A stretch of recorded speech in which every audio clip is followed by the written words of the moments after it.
Hello guys, in this video I'm going to be showing you how you can see your friend request in bereal app.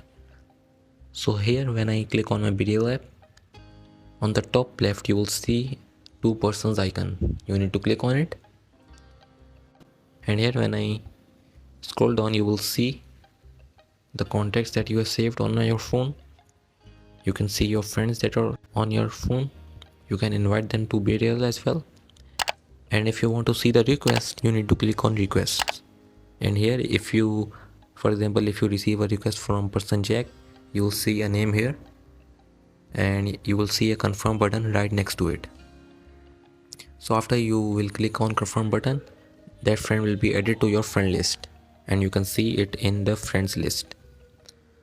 I hope you found this video useful. Please hit the like button and subscribe to our channel for more tutorials like this, and I will see you in the next one.